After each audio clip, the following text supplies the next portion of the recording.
দর্শক বন্ধু, আমরা ফিরে এলাম একটা বিরতির পরে। এবার আমরা আমাদের বিধায়ক চিত্তবাবুর কাছে যে প্রশ্ন নিয়ে আমরা আপনার সামনে হাজির করব, সে প্রশ্ন হচ্ছে, চিত্তবাবু, আমাদের জেলা ভাগ, এই মুর্শিদাবাদ জেলা একটা বৈচিত্র্যময় জেলা এবং মুর্শিদাবাদ জেলাকে ভারতবর্ষের বহু প্রদেশে খুব ভালোভাবে চেনে। মুর্শিদাবাদের নাম করা জায়গা, এখানে বহু মনীষীদের বসবাস ছিল এককালে এবং বিভিন্ন আন্দোলন লড়াইয়ের পীঠস্থানে এই মুর্শিদাবাদ। সেই মুর্শিদাবাদ জেলাটা ভাগ হয়েছে আগেই, একটা পুলিশ জেলাটা মানে ভাগ হয়ে গেছে। নতুন করে আমাদের মুখ্যমন্ত্রী জেলাকে ভাগের কথা বলেছে, আমরা তাকে স্বাগত জানাচ্ছি। এই ব্যাপারে আপনারা একটু অভিমত চাইছেন না মানুষের সামনে। আমি আমাদের মাননীয় মুখ্যমন্ত্রীকে এই বাজেটে যাতে গ্রহণ করা হয় তার জন্য আমার এলাকার মানুষের তরফ থেকে যারা আমাকে নির্বাচিত করেছেন তাদের সেবার জন্যে এই 5 বছর আমি নিজেকে নিবেদিত করেছি সরকারিভাবে। তার আগে দীর্ঘদিন ধরে তো যা করার করছি। আমি 14টা পয়েন্টে লিখিতভাবে আমাদের মাননীয় মুখ্যমন্ত্রীকে তার চেম্বারে 22টা এমএলএর সামনে আমি জমা দিয়েছিলাম যে আমার এই কাজগুলো চাই। তো আমার খুব আনন্দের সঙ্গে আমরা দেখলাম বা আপনাদেরকে জানাই যে মুর্শিদাবাদ জেলা ভাগ আমাদের অনেক দিনের স্বপ্ন ছিল। ফরাক্কা থেকে একটা মানুষ প্রত্যন্ত গ্রাম থেকে সে বহরমপুর যাবে, আজকাল বহরমপুরের বাস ভাড়া, রাস্তার অ্যাক্সিডেন্ট, বহরমপুরে চায়ের দোকানে কিছু করতে গেলে 50 টাকা খরচা, এসব ভাবনা চিন্তা অত্যন্ত অসুবিধার মধ্যে মানুষ ছিল। তার জন্য আমরা প্রায় এটা করতাম। এই 15 বছর এটা কিচ্ছু করেনি। এখন দেখছি ভিডিও বের করছে, এটা আমি করলাম, সাংসদ বলছে আমি করলাম।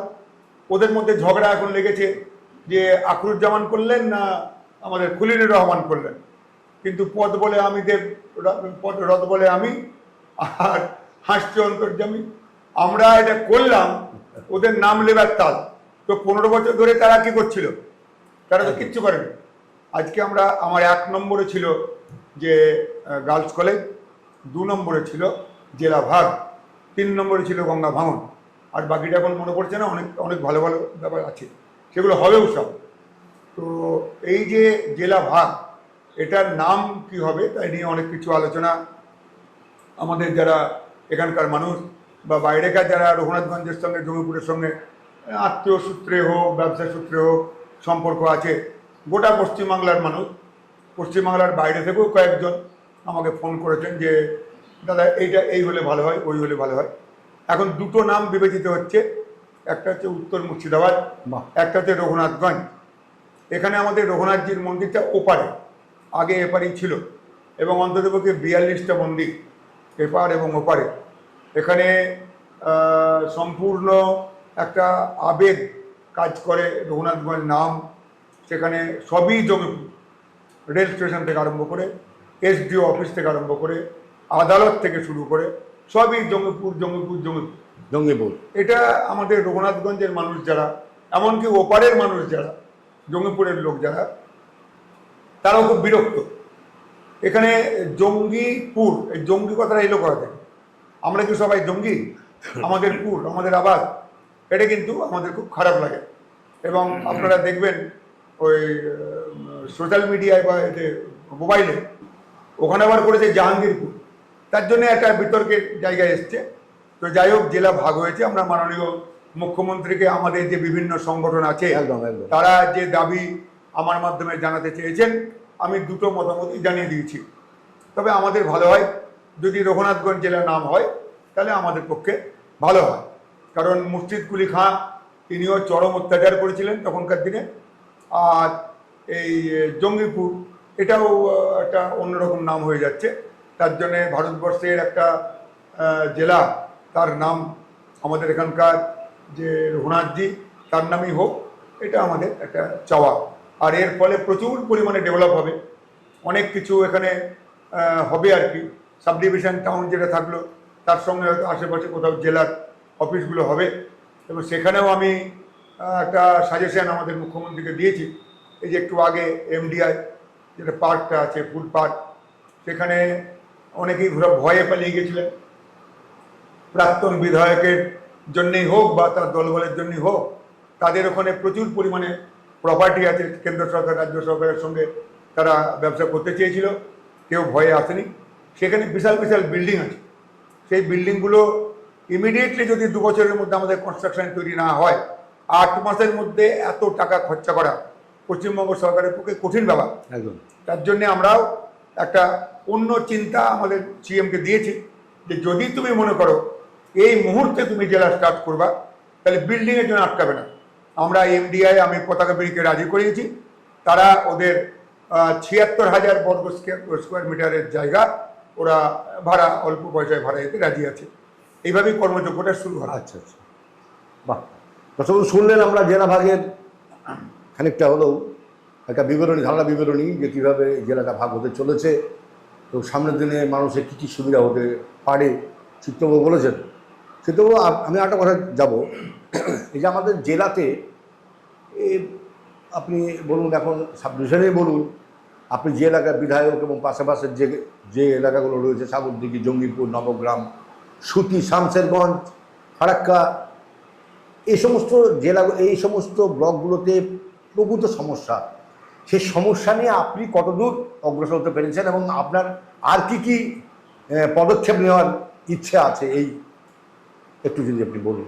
এখানে বেশ কিছু আমাদের ভৌগোলিক সমস্যা আছে। এখানে আপনার 40,000-এর কাছাকাছি ধানুক বলে একটা সম্প্রদায় বাস করে। এটা সুতি থানাতে বেশি, বসন্তপুর, লোকাইপুর, এই যে সমস্ত গ্রামগুলো, ওমরাপুর, এসব গ্রামগুলোতে 40,000-এর কাছাকাছি ধানুক সম্প্রদায়। আমাদের যেমন রাজবংশী সম্প্রদায় আছে, মাঝি ইত্যাদি টাইটেল ওরা ব্যবহার করে, মণ্ডল, তেমনি আবার চন্দ্রবংশী বা চাই সমাজ, এরা আমাদের যারা গোয়ালা যাদব সম্প্রদায়, এরা এখানে সব থেকে বেশি লড়াকু, সাহসী, কিন্তু এরা অর্থনৈতিক দিক থেকে প্রচণ্ড দুর্বল। তো সেই জন্যে আমরা ওদের কথা চিন্তা করে সামনের 4 তারিখে জেলা পরিষদের একটা মিটিং আছে, সেখানে আমাদেরকে এমএলএ হিসেবে ডাকা হয়েছে, সদস্য হিসাবে। আমি সেখানে আমার এলাকার বাইরেও যেসব জায়গায় আজ থেকে 50 বছর আগে ব্রিজ হওয়া দরকার ছিল, ছোটো ছোটো ব্রিজ, 10খানা গ্রাম ওপারে, 25খানা গ্রাম এপারে, মধ্যেখানে একটা বড় নালা, এটা নদী টাইপের, সেখানে আজ পর্যন্ত কিছু হয়নি। সিপিএম খুব বড় বড় কথা বলে, আর এদিকে তৃণমূল তো বলেই, কিন্তু 50 বছরে এই অন্ধকার ওরা কাটাতে পারেনি। মানুষের যাতায়াত খুবই কষ্টের ব্যাপার, কোনো যানবাহনের অসুবিধা ইত্যাদি। তো সেই জন্যে ওই ব্রিজগুলো করার কথা, বেশ কিছু রাস্তা আমরা প্রস্তাব দিচ্ছি, এগুলো জেলা পরিষদের মাধ্যমে হয়ে যাবে বলে আমার আশা। আর পঞ্চায়েত সমিতিকে কিছু কিছু কাজ আমরা দিচ্ছি, যেগুলো ওর থেকে ছোট, 10, 20, 50 লাখ টাকা, 1 কোটির মধ্যে যে কাজগুলো, সেগুলো পঞ্চায়েত সমিতি করবে। আমি যখন নির্বাচনে ঘুরি, তখন আমি মোটামুটি 115-20টা বুথ ঘুরেছিলাম। তাতে একটা খুব আশ্চর্য জিনিস লক্ষ্য করেছিলাম, যারা আমাদেরকে কমিউনাল বলে, যারা আমাদেরকে সাম্প্রদায়িক বলে, তারা বিডিওকে, এসডিওকে, ডিএমকে বাধ্য করিয়েছে, ঘাড় ধরে কাজ করেছে।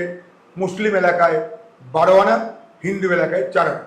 এর প্রমাণ আপনি আমার কথা বিশ্বাস করবেন না, আপনারা সাংবাদিক মহলের লোক, আপনার এলাকা ঘুরুন, সুতি, রঘুনাথগঞ্জ, সাগরদিঘি, আদিবাসী এলাকাগুলোয় যান, রাস্তার উপরে ঘাট বেরিয়ে গেছে।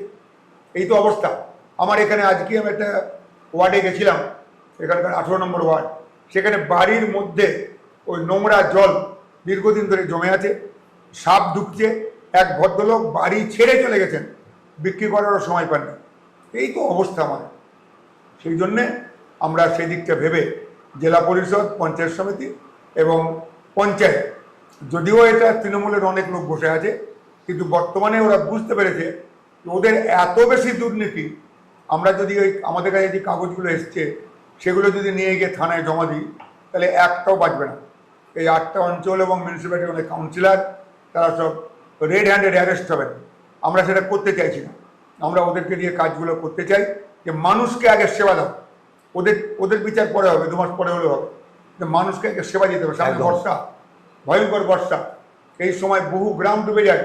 এত কষ্ট মানুষের স্বাধীনতার পর থেকে আজও, গঙ্গার ভাঙন, সেখানে এই অবস্থা। চারিদিকে এত কাজের টাকাগুলোকে মেরে দিয়েছে, সব চুরি করেছে। 10 লাখ টাকা ওরা বললো যে এই বুথে বুথে 10 লাখ টাকা, আমার পাড়া আমার সমাধান। কিছু কাজ হয়নি, কিচ্ছু কাজ হয়নি। এক একটা পরিবার আছে আমার এখানে, 8টা 10টা মেম্বার, তাদের একটা মাত্র পায়খানা, লাইন দিয়ে দাঁড়িয়ে থাকে 4-5 জন, বাচ্চা বুড়ো, ভেতরে একজন পায়খানা কতক্ষণে বেরিয়ে আসবে তার জন্য আর একজন দৌড়ে যায়। এই তো অবস্থা আমাদের স্বাধীনতার 75 বছর পর, বলতে লজ্জা লাগছে। একদম খুব সুন্দর সুন্দর কথা আমরা শুনছি চিত্তবঙ্গে। দর্শক বন্ধু, আমরা এই যে সদ্য নির্বাচন থেকে আমরা বেরিয়ে এলাম, আমরা কিন্তু দেখেছি একটা বিনা রক্তক্ষয়ী একটা নির্বাচন কীভাবে হতে পারে, সেটা কিন্তু আমরা পশ্চিমবাংলার জনসাধারণ প্রত্যক্ষ করেছি। কোথাও কোনো রক্ত নাই, কোথাও কোনো মারদাঙ্গা নাই, খুন নাই, জখম নাই, কিন্তু নির্বাচন হয়েছে। এবং আপনারা দেখেছেন ভারতীয় জনতা পার্টি বিপুল সংখ্যাগরিষ্ঠতা নিয়ে আমাদের পশ্চিমবাংলায় ক্ষমতাসীন হয়েছেন। এবং ক্ষমতাসীন হওয়ার পরেতে আমরা ভাবলাম যে হয়তো মারদাঙ্গা শুরু হবে, মারামারি শুরু হবে। দেখুন, অনেকদিন কিন্তু অতিক্রম হয়ে গেছে, আমরা কিন্তু কোথাও কোনো খুন জখম পাইনি। আমরা এই বিজেপি সরকারের কাছে মাননীয় মুখ্যমন্ত্রী সহ গোটা ক্যাবিনেটের কাছে আমরা আবদার করতে পারি, আবেদন করতে পারি যে এই যে হিংসাবিহীন একটি নির্বাচন হয়েছে এবং হিংসাবিহীন যে একটা সরকার চলছে, এটা যেন আমরা বরাবরই তাদের কাছে উপহার পাই। দর্শক বন্ধু, এবার আমরা যাবো আরেকটা বিষয় নিয়ে। আচ্ছা চিত্তবাবু, যে আমাদের শ্যামাপ্রসাদ মুখার্জি, আমরা হোর্ডিংয়ে দেখতে পাচ্ছি লেখা আছে শ্যামাপ্রসাদ মুখার্জি এখানে যাচ্ছে ওখানে যাচ্ছি। পশ্চিমবাংলার জনসাধারণ একটু বিস্মিত হয়ে যাচ্ছে যে শ্যামাপ্রসাদ মুখার্জি হঠাৎ কোথা থেকে এলো। এবং ইতিমধ্যে বামপন্থীরা বলেছেন উনি নাকি গুন্ডা ছিলেন। তো আপনি যদি যদি একটু শ্যামাপ্রসাদ বাবুর সম্পর্কে আপনি একটু জনসাধারণকে যদি একটু অ্যালার্ট করেন। ডক্টর শ্যামাপ্রসাদ স্বনামধন্য বাংলার বাঘ আশুতোষ মুখোপাধ্যায়ের সুযোগ্য সন্তান। বাহ। তিনি হিন্দু মহাসভা দলটা করতেন। তার অত্যন্ত অল্প বয়সে 26-27 বছর বয়সে তিনি কলকাতা বিশ্ববিদ্যালয়ের ভাইস চ্যান্সেলর হয়েছিলেন। অত্যন্ত পণ্ডিত লোক, ডক্টরেট, আর পেশাদার রাজনীতি করতেন না। ডক্টর ফজলুল হকের সঙ্গে সম্মিলিতভাবে হিন্দু মহাসভা মন্ত্রিসভা করেছিল। তাহলে তিনি যে কমিউনাল এটা যারা বলে সেখানে তারা 0 নম্বর পাবে। পরবর্তীতে রাজনীতিটা পাল্টালো কিন্তু ওই ধর্মের হাত ধরে ওই বাংলার বায়ু বাংলার জল আমাদের রবি ঠাকুর গেয়েই বলেন, কিচ্ছু হলো না। বাংলা তো ভাগ হলোই, ভারত ভাগ হলো। তখন অত্যন্ত দুঃখের সঙ্গে আমাদের শ্যামাপ্রসাদ বলেছিলেন, you divided India, I divided Pakistan. এটা কেমন করেছিলেন? এই যে আজকে যেখানে আপনি বসে আছেন, আমার এই রঘুনাথগঞ্জ জঙ্গিপুর, এটা 18ই আগস্ট স্বাধীন হয়েছিল, 3 দিন পর। এবং আমার কাছে আছে রেকর্ড আছে, 2 জন তিনি মারা গেছেন। তারা এখানকার যারা বয়স্ক লোকজন তাদের কাছে শুনেছি দলের দল লোক বেরিয়ে এই বাড়িটা আমি নিব, অমুকের স্ত্রীকে আমি নিয়ে যাব, তমুকের মেয়েকে আমি বের করে নিয়ে যাব। এই 15টা 20টা 50টা লোকের সব দল, তারা পাকিস্তানের ঝান্ডা নিয়ে তারা ওই সময় 15, 16, 17, 18 এই 4 দিন দাপিয়ে বেরিয়েছিল। 18 তারিখ সকালবেলায় খবর আছে যে এটা ভারতবর্ষে থাকলো। তখন থেকে সব ঠান্ডা হয়ে যায়। তো সম্প্রতি কবে ছিল, কখন ছিল আমার জানা নাই। আমরা 1000 বছর ধরে দেখে আসছি আমাদের রানী পদ্মিনীর যুগ থেকে। তার পরবর্তীতে রাম মন্দির নিয়ে ঝামেলা, এই করতে করতে আমাদের একটা শিক্ষাই হয়ে গেছে যে আমরা ভৃত্য, প্রভু ওরা যা করবে আমাদেরকে মানতে হবে। লাথি মারলে বলতে হবে হুজুর আপনার পায়ে লাগেনি তো। এই অবস্থায় কিন্তু আমাদের চলছিল। শ্যামাপ্রসাদ মুখার্জি এটা পাল্টাবার চেষ্টা করেন, পশ্চিমবাংলাকে রুখে দেওয়ার চেষ্টা করেন, এবং তার জন্যে তাকে পরবর্তীতে জওহরলাল আর আবদুল্লাহ এরা হত্যা করে। এবং সেই ব্রিজটা যেটা আমাদের অনেকে দেখতে যায়, অটলজিকে বলছেন, যুবক অটলজিকে বলছেন যে তুমি ফিরে যাও, তোমরা ফিরে যাও, আমি যাই কাশ্মীর, দেখি কী হয়। ওকে অ্যারেস্ট করা হয় এবং ওনার যে ইঞ্জেকশনটা দেওয়া উচিত ছিল না সেই ইঞ্জেকশনটা দিয়ে তাকে হত্যা করানো হয়। ডেড বডি অনেকক্ষণ ধরে আসতে দেয়নি। রাত্রি 1:30টা পর্যন্ত কলকাতার এবং আশেপাশের লক্ষ লক্ষ মানুষ তারা বসে থেকেছেন। শ্যামাপ্রসাদ মুখার্জির মা তিনি বসে থেকেছেন এবং তারপরে সেই ডেড বডি আসতে বাধ্য হয়, নিয়ে আসা হয়, জওহরলাল নিয়ে আসে এবং তারপরে তার সৎকার হয়। আমি এখানে আমাদের ম্যাকেঞ্জি পার্কের কাছে 12 ফুটের একটা মেটাল ধাতব মূর্তি আমরা স্থাপন করেছি, আমি তার মেন উদ্যোক্তা। এবং সেখানে আমাদের প্রায়ই অনুষ্ঠান হয়, বিভিন্ন রকম অনুষ্ঠান হয়। শ্যামাপ্রসাদ স্মৃতি সমিতি এখানে আছে, আমি তার জেনারেল সেক্রেটারি আছি। মাঝে মধ্যেই হয়। ডক্টর অনির্বাণ গাঙ্গুলি, যিনি অল ইন্ডিয়া শ্যামাপ্রসাদ রিসার্চ ইনস্টিটিউশনের চেয়ারম্যান, তিনি আমাকে খুব স্নেহ করেন, ভালোবাসেন, আমার বাড়িতে আতিথ্য নেন এবং এখানে একাধিক অনুষ্ঠান তাকে নিয়ে আমরা করেছি, গ্রামাঞ্চলেও করেছি। প্রশ্নটা আলাদা, এটা সবটাই কিন্তু আবেগ নয়। এখানে শ্যামাপ্রসাদ মুখার্জি যদিও একটা আবেগ, কিন্তু তিনি না থাকলে আজকে ভারতের পতাকা এখানে উঠত না, পাকিস্তানে বাস করতাম, হয়তো বাংলাদেশের মধ্যে একটা জায়গা আমাদের জন্য থাকতো। আর সেখানকার সংখ্যালঘুদের যে কী অবস্থা সেটা সবাই দেখতে পাচ্ছে, সবাই এখন জানে যে ওখানে কী অবস্থা। সেই জিনিস আমাদের কপালে ছিল, কিন্তু ডক্টর শ্যামাপ্রসাদ এটা করতে দেননি। তিনি ইতিহাস পাল্টে দিয়েছিলেন এবং অত্যন্ত লড়াই করে 3 দিন পর কংগ্রেস নেতারা, জওহরলাল, গান্ধী এরা মানতে বাধ্য হয়েছিল যে না, এই মুর্শিদাবাদ, নদিয়া এবং মালদার একটা অংশ তারা পশ্চিমবাংলায় থাকুক। তার জন্যই আজকে আমরা নিজেকে ভারতীয় বলছি, ভারতীয় পতাকা উড়াচ্ছি। খুব সুন্দর। আমরা ডক্টর শ্যামাপ্রসাদ মুখার্জি সম্পর্কে আমরা বহু তথ্য আমরা সংগ্রহ করলাম, শিক্ষকবাবু শোনালেন আপনাদেরকে। দর্শক বন্ধু, আমরা একদম শেষের দিকে চলে এসেছি। আমরা রয়েছি হাই নিউজ টেলিভিশন নিবেদিত, আমি সাংবাদিক মানবেন্দ্র চক্রবর্তী পরিচালিত কথায় সুরে গানে গল্পে ফিরে দেখা আজকের অতিথি একটি বিশেষ অনুষ্ঠানে, যে অনুষ্ঠানটি গোটা বিশ্বময় প্রচারিত হয়, বিশ্বের লোক দেখেন। আমাকে অনেক, আমি আগেও বলেছি, অনেকে ফোন করেন আমাকে, কিছু কিছু বক্তব্য, কিছু কিছু অনুষ্ঠান আমরা বিদেশিদের এবং আমাদের স্বদেশী যারা বিদেশে থাকেন সে সমস্ত স্বদেশীদের আমরা অনুষ্ঠান আপনাদেরকে দেখিয়েছি, সম্প্রচারিত করেছি। ভবিষ্যতে সুযোগ পেলে আবার দেখাবো। তো আমরা শেষে যে একটি শেষকালের দিকে চলে এসেছি বলে শেষে যে প্রশ্নটা করবো শেষকালেতে, সেটা আমাদের এই জঙ্গিপুরের গঙ্গা ভাঙন একটা কিন্তু বিশাল একটা সমস্যা। এর আগের কোনো সরকার কি স্থায়ী সমাধান কেউ করতে পারেনি।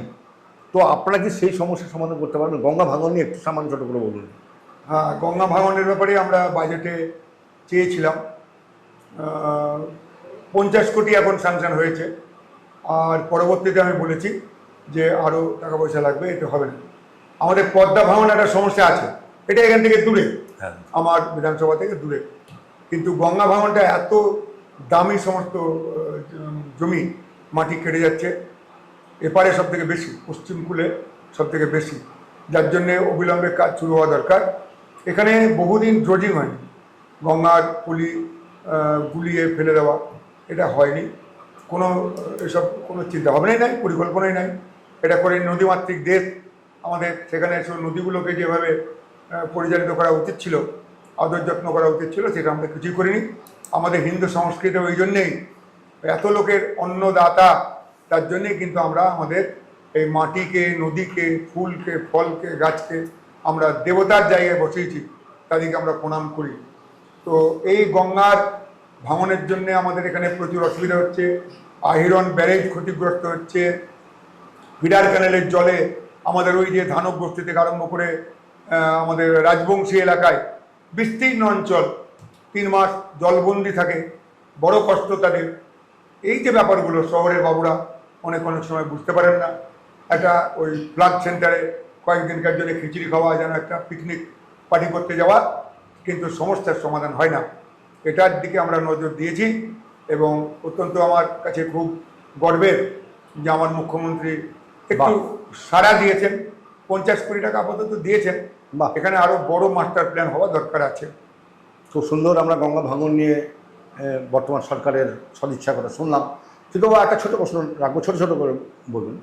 এই স্বাস্থ্য একটা বিশাল সমস্যা। স্বাস্থ্য আমাদের যে এখানে হসপিটালগুলো রয়েছে, যারা রুগী রয়েছে, রুগীরা কিন্তু একটা বিশাল সমস্যার মধ্যে রয়েছে। তারা বাধ্য হয়ে বেসরকারি নার্সিংহোমে যাচ্ছে, সেখানে প্রচুর টাকার হাত তারা দিতে পারছে না, বহু রুগী মারা যাচ্ছে বিনা চিকিৎসায়। এবং আমরা জঙ্গিপুর হাসপাতাল দেখেছি, বহরমপুর দেখেছি, বিভিন্ন জায়গায় দেখেছি যে বিনা চিকিৎসায় প্রচুর রুগী মারা যাচ্ছে। তারা চিকিৎসার সুযোগ পাচ্ছে না, তারা ঢুকতে পারছে না। তারা যে রোগটা নির্ণয় করবে ডাক্তারের কাছে গিয়ে, এই ব্যাপারে আপনাদের সরকার কি ভূমিকা নিতে চলেছে একটু বলেন ছোট করে। অত্যন্ত ভালো মানুষ শারদত্ত মুখার্জি, অত্যন্ত ভালো মানুষ, অমায়িক লোক এবং অত্যন্ত দক্ষ মানুষ। তিনি কিন্তু অলরেডি খবর নিতে লেগেছেন, ঘুরতে লেগেছেন। ইতিমধ্যে আমি স্বাস্থ্য ভবন গেছিলাম, আমাদের যা দাবি দাওয়া আছে জঙ্গিপুর হাসপাতালের বা আরও আশপাশে, সেগুলো আমরা জমা দিয়েছি, কথা বলেছি। তো জঙ্গিপুর হাসপাতালের অবস্থা অত্যন্ত খারাপ, তাকেই হাসপাতালে ভর্তি করা দরকার, তার যে অবস্থা। এখানে সুপার, অ্যাসিস্ট্যান্ট সুপার যারা আছেন তারা চেষ্টা করলেও এটা হচ্ছে না। তার কারণটাই হলো এই 15 বছরের অভিশাপ, সমস্ত কিছু লুটে শেষ করে দেওয়া, ওষুধপত্র এক একটা সব সিন্ডিকেট কাজ করছে। আর যে করে যেটা হয়েছে, যে কোনো জায়গায় এটা অনেক ক্ষেত্রে ঘটছে, কিন্তু অভয়ের মতন মেরে দেওয়া হয় না বলে তারা লজ্জায় কিছু বলতে পারে না। এসব দেহদানের ব্যাপারটা হাসপাতালে অনেক সময় হচ্ছে, এটা ঘটনা। কোনো রুগীর খাবার অত্যন্ত নিম্নমানের ছিল, আমাদের সরকার সেটা ডবল করেছে, খুব সুন্দর। প্রচুর টাকা এখানে লগ্নি হবে। আপনি একটা প্রশ্ন করেছিলেন যে স্টাফ খুব কম, এটা একদম ঠিক, এদিকেও কোনো ব্যবস্থা করা হয়নি। কিন্তু আমাদের মুখ্যমন্ত্রী যেদিন ওই তারাতলার ঘটনাটা ঘটলো, তখন আপনার মনে আছে নিশ্চয়ই, তিনি বলেছিলেন যে কোনো চেয়ার ফাঁকা থাকবে না, এইভাবে আঙুল নাড়িয়ে বলেছিলেন যে কোনো চেয়ার ফাঁকা থাকবে না। সেদিক থেকেও আমরা অনেকটাই আশাবাদী যে এটা কিন্তু হতে চলেছে, বড়সড় বরাদ্দ হবে, জেলা হাসপাতাল হয়ে যাচ্ছে এটা। সেদিক থেকে আমাদের খুব আনন্দের দিন হয়তো আসছে, যাতে করে আমরা মানুষকে দিতে পারবো চিকিৎসা। বীরভূম ঝাড়খণ্ডের একটা চাপ আছে, লালগোলা থেকে লোক চলে আসে, এই যে একটা ভয়ঙ্কর অবস্থা, গাদা লোক লেগে পড়ে আছে, চিকিৎসা করবে কি করে, নার্সরা কাজ করবে কি করে, সেখানে খুব অসুবিধা। তবে সেটা আমাদের মনে হচ্ছে 3-4 মাসের মধ্যেই একটা ভালো জায়গা আমরা আসবো। বাহ, খুব সুন্দর। আমরা শুনলাম। আমরা দর্শক বন্ধু, আমরা শেষের দিকে চলে এসেছি। আমাদের কথা বলার অনেক আছে। চিত্তবাবুর মতো একজন দক্ষ প্রশাসক, দক্ষ একজন মানে অধিনায়ক, জননায়ক, জনপ্রতিনিধির কাছে আমাদের বহু আশা আছে। এবং তিনি দাপিয়ে, আমি বলেছি, তিনি দাপিয়ে বেড়াচ্ছেন, দাপিয়ে কাজ করে বেড়াচ্ছেন। বহু সাক্ষাৎ তিনি নিচ্ছেন, বহু মানুষ, আমি দেখলাম এখানে প্রচুর লোক এসেছিল, তাদের সঙ্গে এত সুন্দরভাবে কথা বলা। আমার মনে হয় জনপ্রতিনিধিদের এটা, আমি অনেক জনপ্রতিনিধিকে দেখেছি, আমি নাম করছি না কারো, যে একটা অহংকার, আমি একটা MLA MP, আমি কি হয়ে গেছি এরকম, এই ভাবটা ওনার কিন্তু একদমই নেই।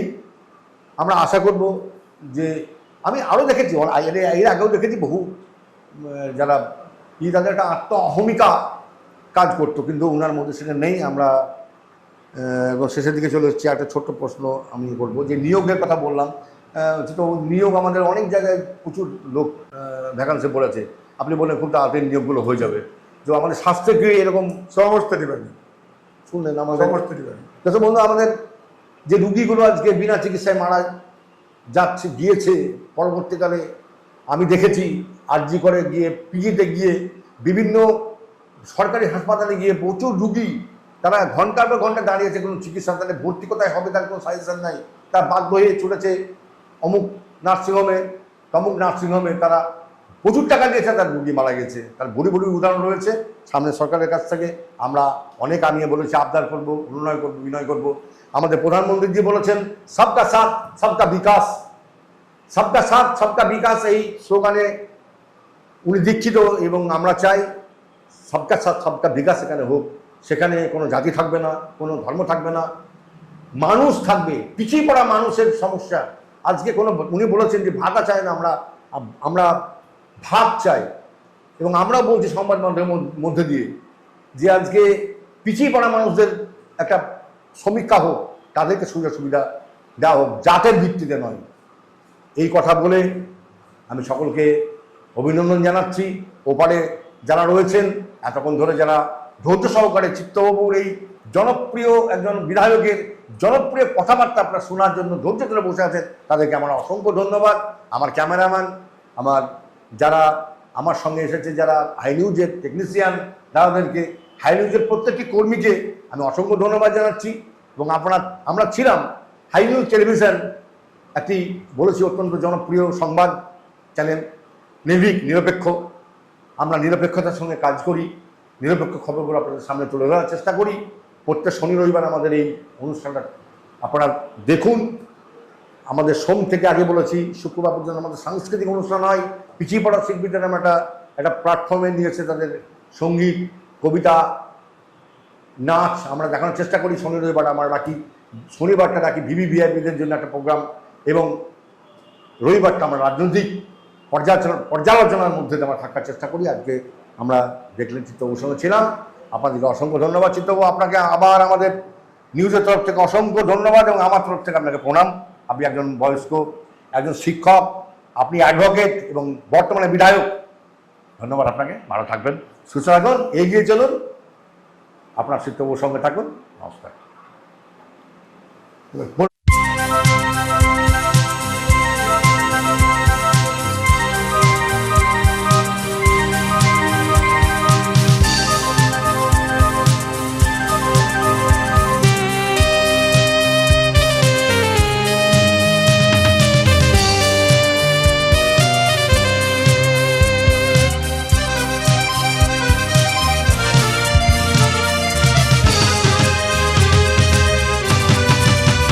আলোকের নক্ষত্র বাসরে ক্ষণিকের অবসরে অশান্ত পৃথিবীতে শান্তির হাত ধরে, অশান্ত পৃথিবীতে শান্তির হাত ধরে ফিরে দেখা আজকের তিথি, ফিরে দেখা আজকের তিথি। আলোকের নক্ষত্র বাসরে ক্ষণিকের অবসরে অশান্ত পৃথিবীতে শান্তির হাত ধরে, অশান্ত পৃথিবীতে শান্তির হাত ধরে ফিরে দেখা আজকের তিথি, ফিরে দেখা আজকের তিথি। আলোকের নক্ষত্র বাসরে